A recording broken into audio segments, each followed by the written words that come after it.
Hi guys, so today we're making okpa or Bambara nuts pudding, but I don't think anybody calls it Bambara nuts pudding, so it's okpa.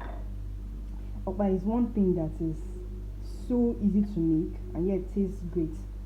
It's just 4 ingredients you need to make it. You need your okpa. I use okpa flour, it's easier for me that way. So this is okpa flour, fresh pepper, that's habanero pepper blended, salt and bouillon cubes, and palm oil. Okay, I think that's 5 then. 5 ingredients if you include the okpa flour itself. So this is all you need for a very good okpa. If you add onions or crayfish or any of those things, it takes away from the flavor of okpa as you know it. So it's just your palm oil, fresh pepper, salt and bouillon cubes. So we're going to mix all of this together and see what we get. The fresh pepper actually is very important. The habanero peppers are very important. I once made okpa without habanero peppers and the difference was there. So you actually need the habanero pepper. Every ingredient here adds to the flavor of okpa as you know it. So start by mixing everything together.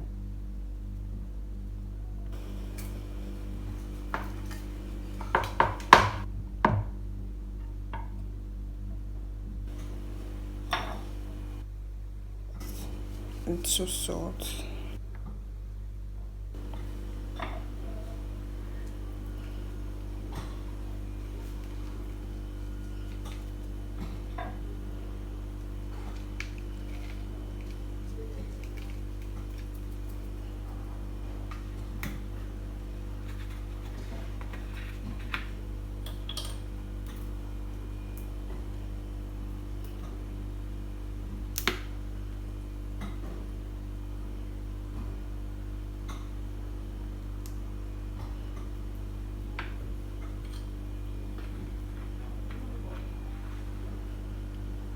And we've added everything, then we mix it.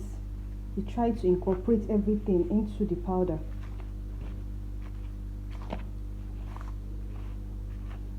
At this point you're not adding any moisture, so I'm going to mix this off camera and then I'll show you what it looks like. So I'm done mixing and this is what you have. This is what it should look like. See how red it is.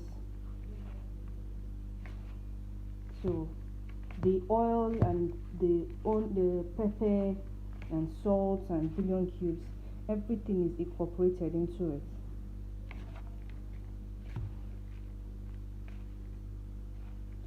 If you have experience with making chinchin, this part shouldn't be difficult for you. You just mix it till you have this consistency. So at this point, you're going to add warm water, not too hot and not cold. Add warm water.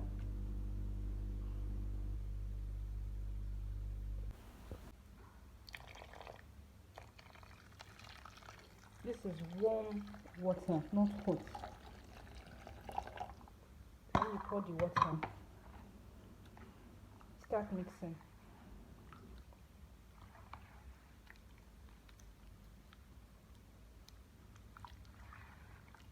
I like to mix with my hands because then I can dissolve everything.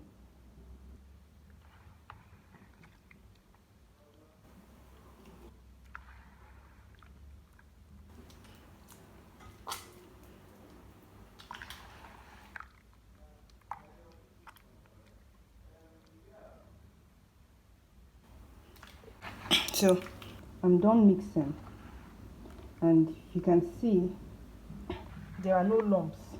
That's why I use my hand to mix, to make sure that I don't have lumps. So there are no lumps, and you will notice how watery it is.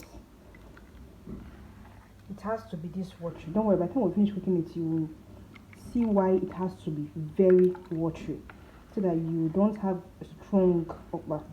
If you want soft okpa, you have to make it this watery. So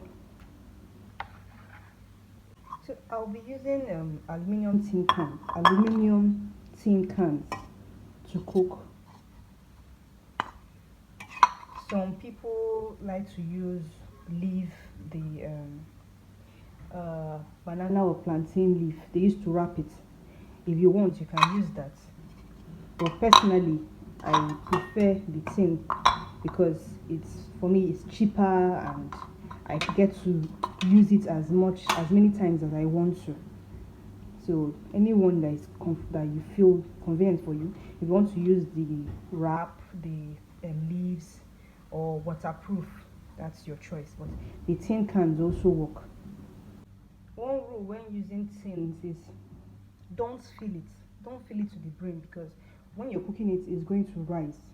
So make sure you don't fill it. You can make it half, you can make it 3/4 like I did. Then when you want to put it in, when you want to cook it, make sure you put it in a pot of boiling water. If the water is not boiling, if water is cold, you'll find out that by the time the water starts boiling, the okpa will settle. It will settle. So you have liquid up and you have the okpa down. So make sure the water is already boiling before you start cooking, and don't leave it sitting for long, because it's flour, so it will settle. So this is what you have after cooking the okpa. You can see that it rose, and then it's solid. It's not falling apart. This is why I said you should make your batter very watery. You see how hard it is, despite how watery the batter is. Now imagine if your batter had been thicker. You won't be able to eat it. It will be as hard as stone.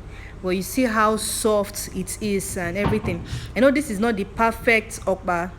It doesn't look exactly like the one you buy in the market, but for homemade okpa, knowing exactly what you're eating, this is not bad at all. Also, you see that it's not smooth. It's because it was in a plate.